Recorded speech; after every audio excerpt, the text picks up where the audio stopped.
country dance with the virus. 2 steps forward and 1 step backward. In August, the National Capital Region and neighboring provinces reverted to modified enhanced community quarantine status for 2 weeks to respond to the increase in COVID cases and to help prepare the hospitals' critical care units. Earlier in June and July, Cebu City also reverted to enhanced community quarantine and then MECQ to improve its health system. Several other local government units also went back to the more stringent quarantines to save lives. These actions gave us time to expand our capacity to deal with this contagion.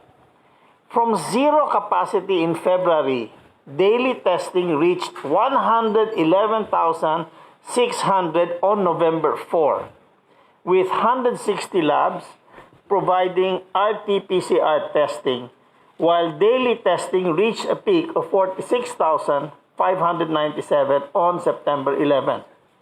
From a handful of DOH personnel as contact tracers, we now have over 253,442 trained contact tracers deployed across the country as of November 6. More testing and vigilant contact tracing led to the detection of more cases, as expected, but the far majority at 94% are asymptomatic and mildly sick. Most importantly, we have reduced the number of future infections because we have also implemented more effective isolation protocols.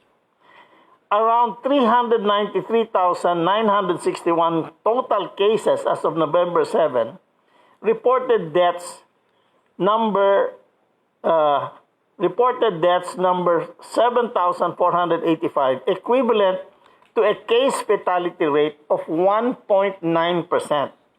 This is much lower than the 17% in April. Total active cases are manageable at 36,260, of which 2,283, or 6%, are severely or critically ill, requiring hospital care.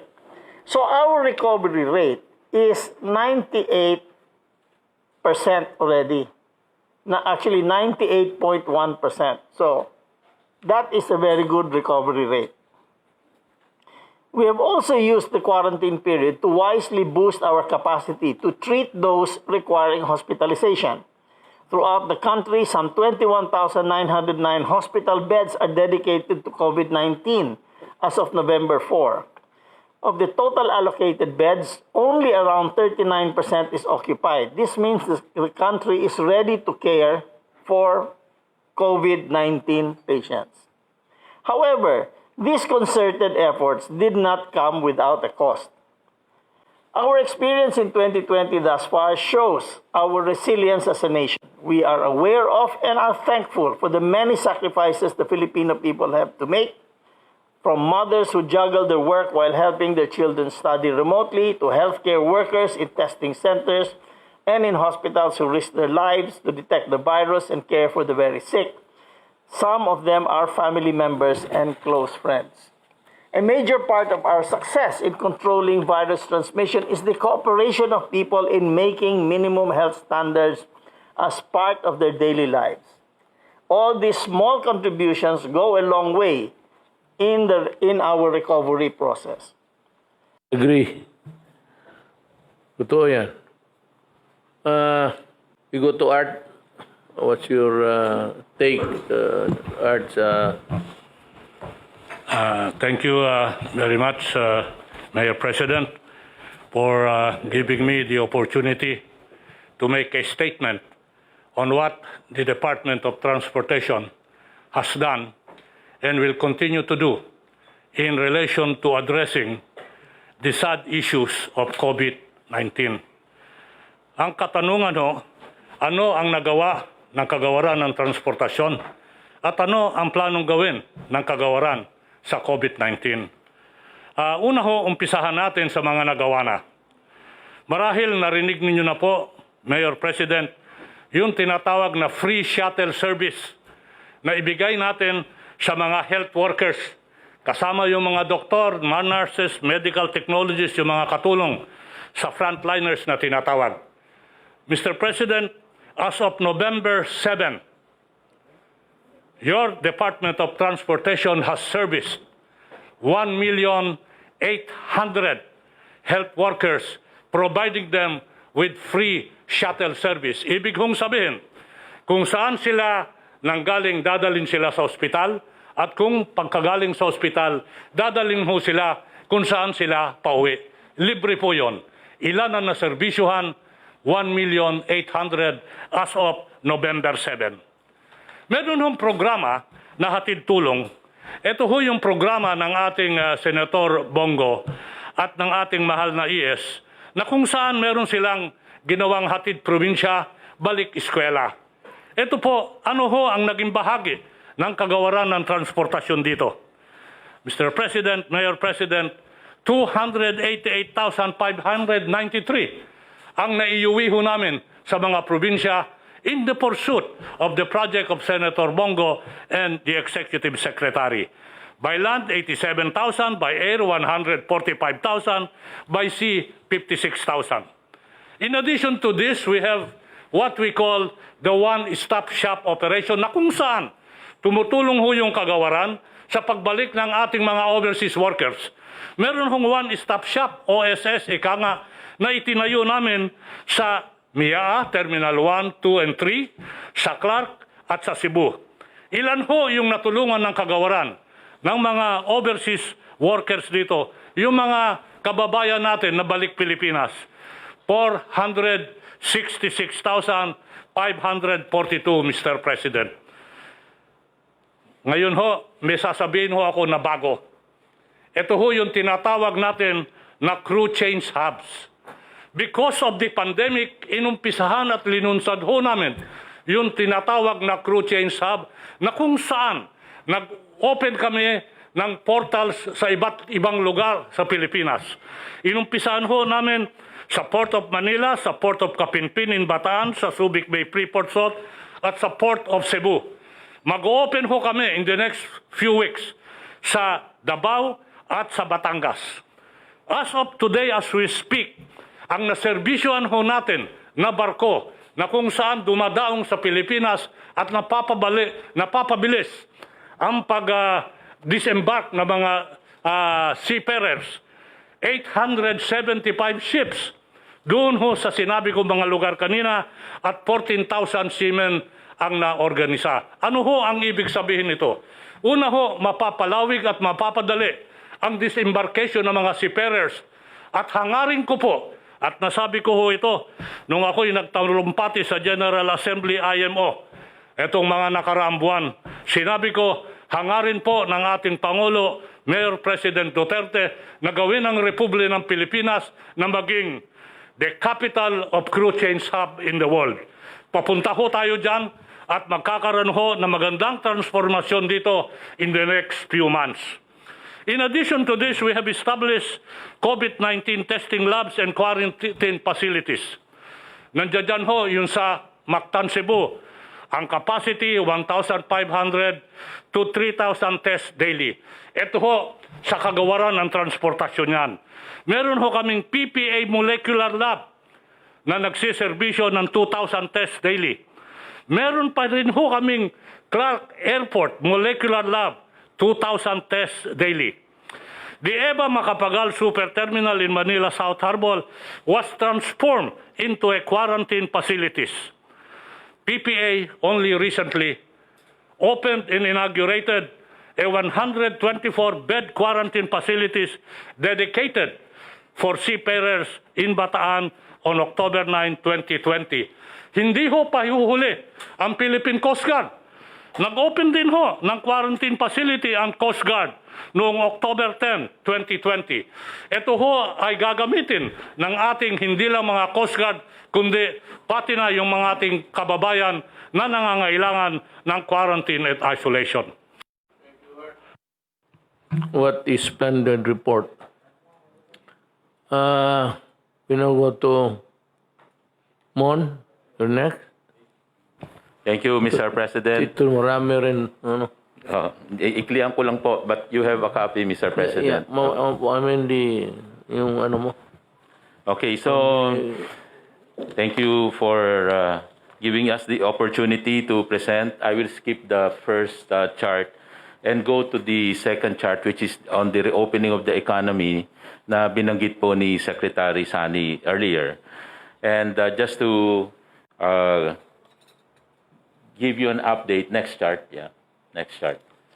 Just to give you an update.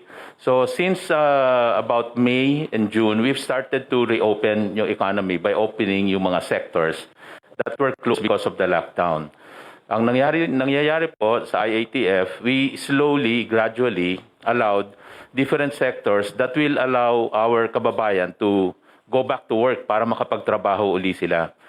So considering all sectors from agriculture, ever since hindi po sinara ang agriculture, kaya right now they are posting positive growth of about 1.2%. So that's good for the GDP. Ang mga sinara po yung mga non-essential industries or sectors. But starting when we were moving from MECQ to GCQ, we slowly added and opened up sectors like manufacturing, pati ho yung iba ho sa services. Ito po nasa board would be the recent addition na binuksan natin. Ito ho yung mga services, mga labor-intensive to, basically services kasi. So these are like mga legal, accounting, financial services, architecture, engineering, so on and so forth. Pati yung mga retail, mga malls, commercial centers, allowing also public and private construction projects. Even yung mga non-leisure, wholesale stores tulad po ng hardware, clothing and accessories, bookstores, etc. And of course, yung isa sa pinakamalaki ring sector in terms of yung mga manggagawa, mga workers, barbershops and salons. Kaya ho, ito ho, isa rin sa maaga natin binuksan, pero limited yung operating capacity because we were trying to do it gradually. Ayaw natin mabigla at baka magkaroon ng outbreak. We have to institute extra health protocol para ho hindi magkahawahan lalo na sa barbershops and salons or even in dine-in restaurants that we allowed. Ito pong barbershops and salons, estimate po dyan mga 400,000 ang employment, ang workers dyan. That's why we were really trying to open it up earlier as possible. So I think na-open ito towards May or June. Pero malita capacity. And slowly, na-allow po natin umakyat sa 30%, 50%. And yung recent announcement po natin, inallow na to 100%. Ganun din sa dine-in restaurant, nag-umpisa sa 30% at inalala na rin to 50%. And now we can go over 50%. Dine-in industry, itong mga restaurant, they account for about 1.9 million in terms of employment. So maraming trabaho na nagde-depend sa industriya na yan. That's why we really had to open up earlier and now increasing the capacity. Yung mga last sectors na binuksan natin, next chart, would be this, no? Yung mga testing, tutorial review, centers, gyms, fitness centers, internet cafes, marami po yan, nagkalat nationwide, dermatological clinics, other personal care services, pet grooming. Basically, ito ho kasi, kaya nahuli ito, these are considered really not too essential. Pero in the spirit of reopening of the economy and nagkaroon tayo sa cabinet ng isang principle that we adopted from risk aversion or avoidance to risk management, we really had to open up more sectors para mas maraming makabalik sa trabaho. And next chart please. And ang parating paalala natin, so that we can reopen further, we have to follow yung 7 commandments, yung minimum health standard. The wearing of face mask, face shield, no talking and no eating, especially in public places, especially in public transport, allowing more ventilation, hindi kulob ang isang lugar, keeping physical distance, frequent disinfection, and syempre not allowing symptomatics and really isolating the positives. So ang ibig sabihin po nito is that okay tayong mag-reopen as long as sumunod sa minimum health protocol. The community quarantine will not be the determinant para bumaba yung cases. It will be the adherence to the minimum health protocol. Pwede tayong mag-reopen kahit basta merong minimum health protocol. And we've seen that, Mr. President, In the recent nga, nagre-reopen tayo ng economy and yet our cases bumababa. So ibig sabihin wala sa reopening ng economy yung pag-increase ng cases. Basta sumunod lang dito sa minimum health protocol. Salamat, Con. It was a good report. May we call upon Ruli? Panahon na. Mr. President, Senator Bongo, members of the Cabinet, magandang gabi po. The purpose of my presentation is in two parts. One is to give the members of this forum on the effort of the SWD and other agencies to address the effects of typhoons, particularly Typhoon Rolly, and an overview of the SWD programs and activities vis-a-vis implementation of Bayanihan 2. So, for the situation for Typhoon Rolly, there were 5,360 affected barangays, more than 500,000 affected families, with more or less 2 million affected individuals. Next slide. With regards to displaced persons and families, there are 9,878 affected families, with more than 39,000 affected individuals inside the evacuation centers. Next slide. On the other hand, 11,022 affected families with 44,954 affected individuals are outside of the evacuation centers and are staying with their relatives, friends, and neighborhood. Next. For the damaged houses, more than 38,000 or rather 33,000 are totally damaged, and more than 128,000 are identified as partially damaged houses. The department has initially provided assistance to all the affected regions in the amount of more than 52.4 million pesos. With regards to the actions taken, next slide please. The slide depicts the transport of food and non-food items to the provinces under Region 5 from 02 November to 10 November using air and naval assets of the Philippine Air Force, Philippine Navy, and Philippine Coast Guard. Next slide.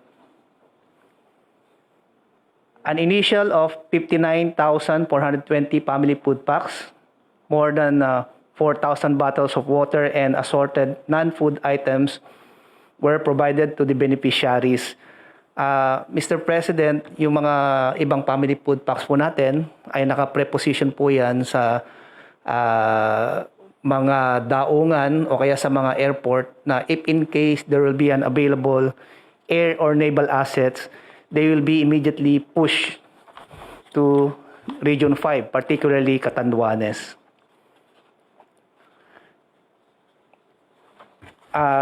The slide depicts that for the other food and non-food items augmentation, there were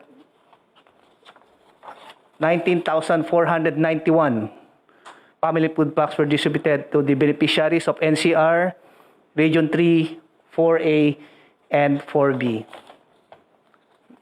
Next slide. At present, the department has a standby funds which is also used as quick reaction funds amounting to 226.1 million pesos, wherein 184.7 million is available at the central office, while the rest is distributed to the different field offices. Mr. President, nag-usap na po kami ni Secretary Abisado at nagpapasalamat po ako sa kanya dahil sinabi po niya na i-replenish po niya ang quick reaction funds ng DSWD. Thank you. Anybody? Tapos na siguro yung user. Mr. President, I do not have any presentation to do. because the DOJ's participation in the anti-COVID campaign is basically supportive. So that means to say our active participation in the IATF to ensure that all rules or guidelines being crafted by the IATF are in accordance with law. Also, our participation is in the continuing investigation and prosecution of all violations of health and quarantine protocols. And through the Bureau of Immigration, Mr. President, we strictly enforce all rules and regulations that have been adopted by the IATF in connection with foreign travel and immigration, Mr. President. Well, wala na ako na. Then, I will address again to the people. Periodic to I think it has become an every week affair. So, ang akin dito, we have good reports. Not only good reports, but really reflecting the reality of the country and what we expect. And binigay man sa inyo kung ano. And they've been working very hard. Sunny here. Una ang COVID because that is the main concern. Nandito na ang bakuna. So, it's being sold. Yung iba sa, I don't know, it would be not good to assume that there's a black market for that. But Sonny says that he can borrow money of 300 million plus to US dollars, $300 million. So malaki yan. Makapabili tayo. But I think it would do as well to also realize that unahin talaga nila yung mga tao nila. China na Pfizer of America, meron na sila.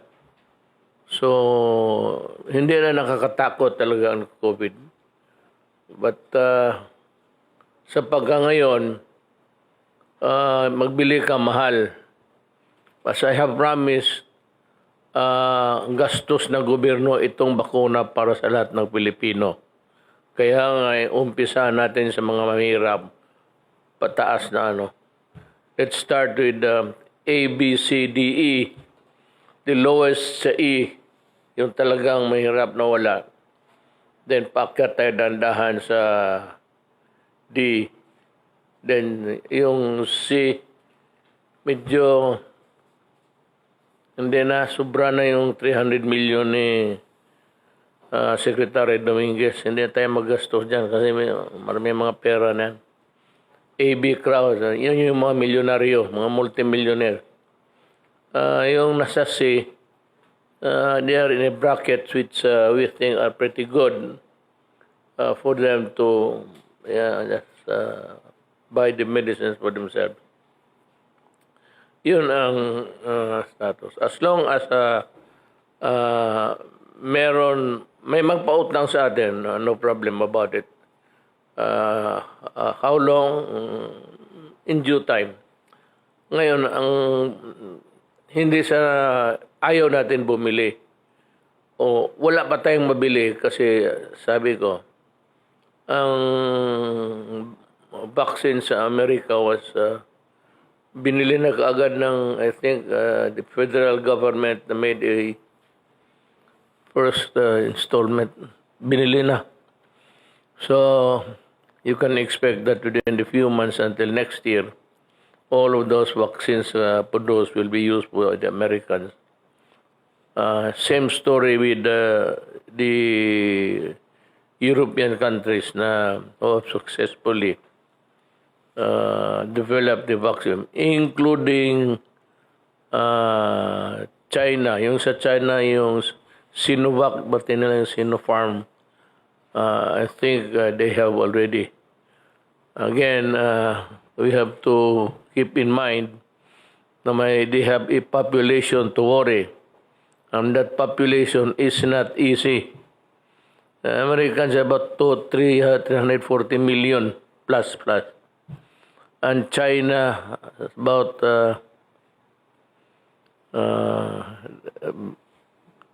to 1.3 billion. So tatapusin muna yan nila bago sila magbigay sa iba. Yan ang ano. But hindi naman lahat eh. May mga ibang kumpanya na nakasunod na. It's out in, the cat is out of the bag. So probably yung paggawa niyan, kaya na kopyahin ng iba. So yan mga kababayan ko. Basta mabakunahan kayo. Wala kailan maghintay lang tayo. Pera, makahiram tayo kaagad. Ang supply, ang problema. Kung sino yung country nagkapag-imbento, naturalmente unahin niya yung mga tao niya. That's the reality of life. Yan ang... So the vaccine is there is hope for mankind. Pero ako, wala bang bakuna, pero hindi na ako takot. Maybe not, depende sa swerte mo sa buhay. But for the succeeding generations, mga anak ko, mga apo ko, I'm quite confident with the thought that they have a refuge which they can take shelter dito sa COVID storm. Sa corruption, sinasabi ko naman sa inyo na galit ako talaga. And I will not only investigate you, I will expose you to the public para malaman ng tao na niloko ninyo yung gobyerno. Dito sa Bureau of Immigration, may nadagdag ngayon sa iyon ito, sir. Under the Bureau of Immigration is under the Secretary of Justice. It's an agency that is attached. Ang bagong is Perry Michael Pancho, Marcos Nicodemus, Darin Ilagan, preventively suspended last month by the DOJ pending investigation of formal charges against them for grave misconduct, neglect of duty, or conduct prejudicial to the best interest in the service in connection with the falsification of travel record of a former war card executive. So, ayan. Ang iba naman itong si Neil Tristan Istomo, Micara K. Cortez, Christopher Lee. Totoo ba ito si Christopher? Di ba ito si Dracula? Christopher Lee. Roland Lim. No, it's just a joke. Pero totoo. There's such a person known as Christopher Lee. Itong si Stomo Cortez Lee Lim, preventively suspended last month by the DOJ pending investigation of formal charges against them for grave misconduct, serious dishonesty, gross neglect of duty, and or conduct prejudicial to the best interest of the service in connection with the Astilia scheme. Wala na ito. Then, may bago tayo sa Department of Public Works and Highways. Ang na-harvest natin na mga supposedly, it's not good to call them criminals, but eventually, if they are charged and convicted, they would be Wilfredo Agustino Rudy Canastillo, Edward Canastillo, Susel Caligan, dismissed by the Ombudsman September 21, 2016 for grave misconduct. Leia B. Negre, dismissed by the Ombudsman on 20 October 2016 for misconduct in relation to the acquisition of excessively priced lamp post. Marami ito. Itong pumasok noon sa China. Yung pagbukas ng China at ang ekonomiya ng Pilipinas, there were a lot of importations. A lot of those were really the post na may ilaw na, but they were priced heavily by not by China, the manufacture lang naman. Yung mga ahente dito, tapos in connivance with the government people, ayan, presyo, ibasahin ko ito mga na-dismiss to by the Ombudsman for the following violations. Violation of Article 210 or direct bribery, and Article 211 or indirect bribery of the revised penal code. You can pronounce it bribery or violation of Section 3E of the Anti-Graft and Corrupt Practices Act.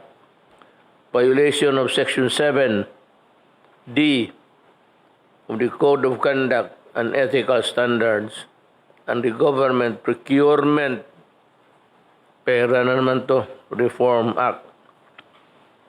Ito si Ricardo Paulican, Elmer Calo, Pedro Mercado, Nico Galarita, Doroteo Ilagan, Harold Marie.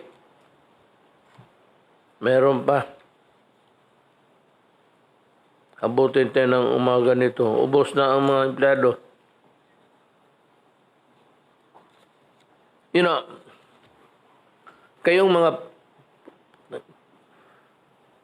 do not ever think that you are indispensable in the scheme of things sa gobyerno.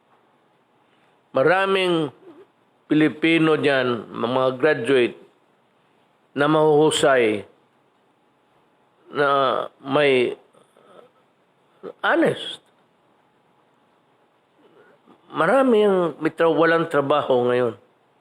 Kaya kayong taga-gobyerno may trabaho, take care of your position. Do not allow even a dent of anomaly na dumaan sa opisina mo. Kasi sabi ako, stricto na ako ngayon until at the end of my term. Pag makita ko may sisirain mo lang. So, maraming Pilipino naghihintay, mga civil service eligible, mga graduates. Marami akong pampalit sa inyo. Do not ever think that you would count in the large context of governance. So, dismiss ito sila. Kita mo sa karami magastos ang laway. Gano'n. Minsan dito sa koko, gano'n ko na. Ako naman ang uminom ng koko. Employees dismissed. DPWH.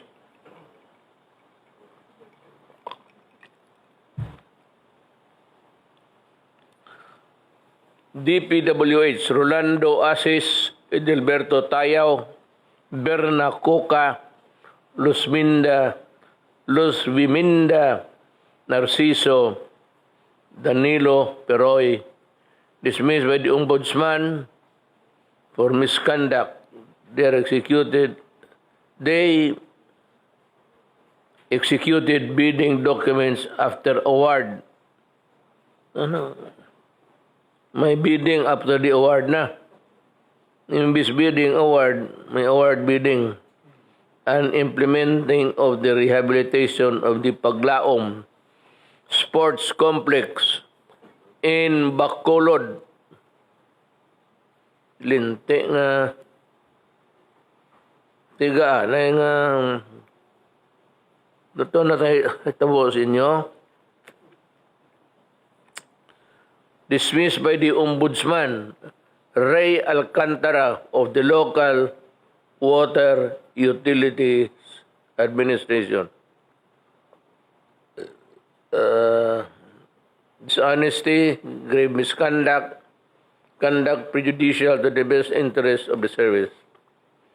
Then may isa pa tayong bright boy, Elmer Riderico, dismissed by the Ombudsman on April 6, 2018 for grave misconduct and conduct prejudicial to the best interest of the service.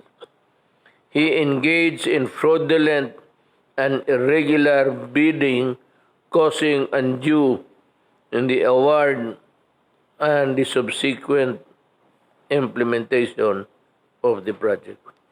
By the way, do not ever think that itong kasi dalawa, administrative pati criminal. Yung minsan sa administrative sa opisina lang, it's the secretary, yung head na mismo, and they can dismiss you. The other opisina na mayayari ka, ang ombudsman. So dalawa yan. Pero itong mga dishonesty, grave misconduct, conduct unbecoming of a public official, ito administrative lang to. Sa opisina ninyo, matanggal ka sa trabaho, suspendido ka. But, itong dalawa, it will not stop here. The Ombudsman will file, kaya nito, he engaged in fraudulent and irregular bidding, causing undue delay in the award and the subsequent implementation of Elmer Riderico.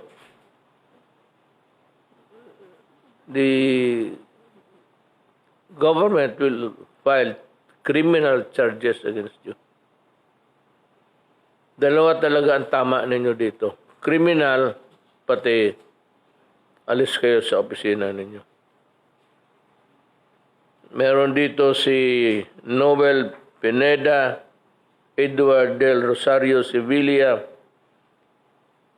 Alberto Cainhog.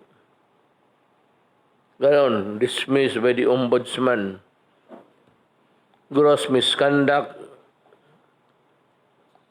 and conduct prejudicial to the service. DPWH pa rin tayo.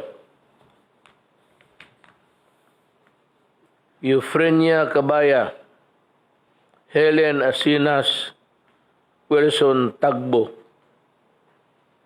Ito, medyo tingin siguro ng ombudsman hindi mabigat.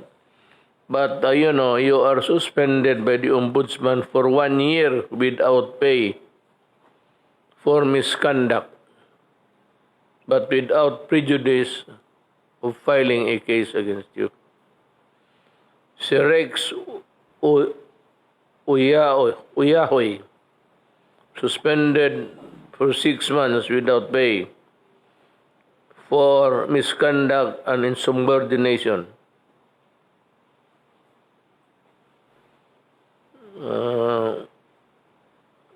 Well, ang tingin ng ombudsman dito nakalagay, granting a request for a modification. Nabigyan siya, maybe because of the merit of the case also. Enrico Gilias, suspended by the Ombudsman for 2 months and 1 day. Roberto Canisal, suspended for 1 month. Philip Nenes, suspended by the Ombudsman. Edna Nenes, pareho ang middle name ninyo. Magkapatid kayo. Philip at Edna, FF kayo, Nenes. Mines, rather. Huwag ninyong sobraan ang drama ninyo. Kung gusto ninyo makapera, umalis na lang kayo sa gobyerno. Negosyo. Magnegosyo kayo sa labas.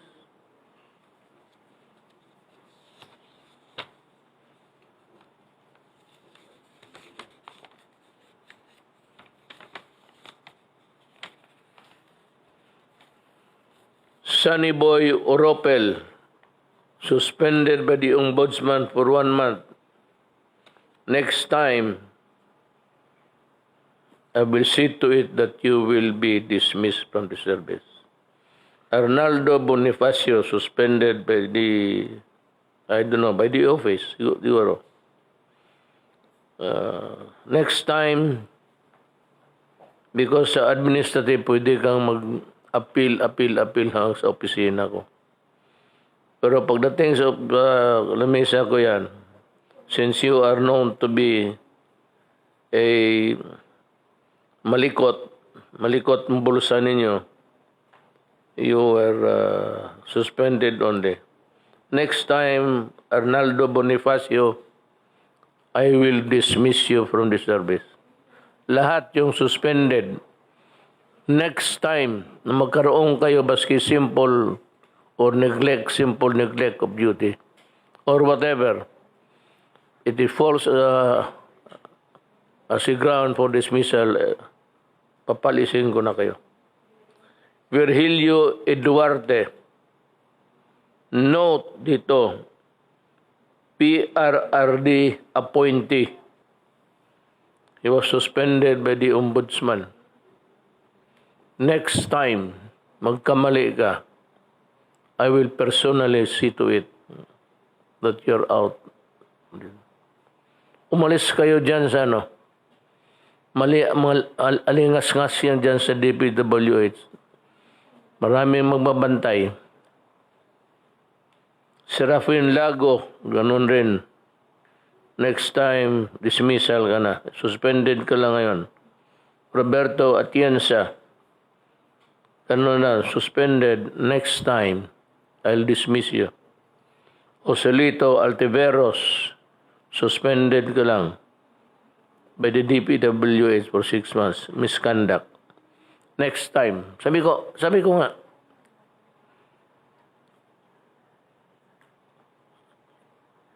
maraming Pilipino naghahanap ng trabaho. Every year, we are producing so many thousands of graduates. Wala nga mapakasukan, walang trabaho. Na kung gusto ninyo bakantihin yan mga position sa opisina ninyo, gumawa kayo ng kalukuhan. And may isa pa. I think this will be... Kayo ba? Either as a businessman or as a government employee lang, if you come to know of a conspiracy or may usapan to do an illegal act, sundan mo lang, let it ripen into a crime. Pag natapos na ang papilis, hindi na kailangan magbayad ang gobyerno. The contract itself will be the evidence. Sa hindi na kailangan The fact that you have the intention to draft a contract that is prejudicial to government will be enough to send you to the gallows. Ngayon, pakiusapan ko na lang yung lahat. Kayong wala mga trabaho, kayong mga casual, ilang taon na. All you have to do is to let me know. And may price ako. Pagka mayroon kang malaki, if it's a malaking sindikato, ghost project ni director, putang ina, I'll give you 50,000. Bulong mo lang baski sino. Yung kaibigan mo, wag ka na magbigay ng pangalan. Sabihin mo lang yung kontrata, dito, ganito, ganito. So yun sa gobyerno, maybe Secretary Roque or Sunny Dominguez. Pag mamalaking mga contract, wag mo lang sabihin pangalan mo, ibulong mo lang na niluluto yan. I'll give you 100,000 and I will keep your identity secret until I reach my grave. Hindi ko kayo bubukuhin, hindi ko kayo papasubo.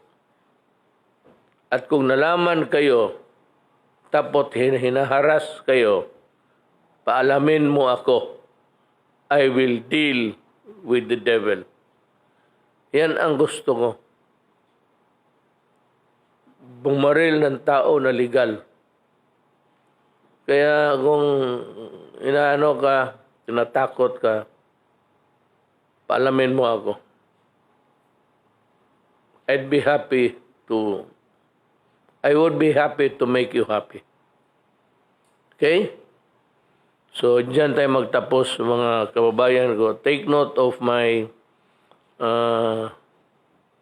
yung ano ko, 50,000, 100,000, yung malaki. Bulong mo lang. Huwag kang magbigay ng pangalan. Pag na, ano namin na totoo, bantayan lang namin, then I will allow it to ripen to a crime.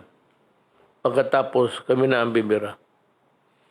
Then, pagdating ng panahon, balikan mo doon ka kay Secretary Tugade, sabihin mo, Secretary, ako di ba ako yung nag-report?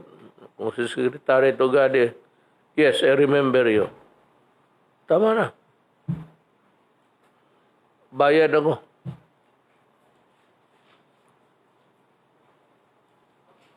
Mga kababayan ko, maraming salamat at magandang gabi sa inyo lahat.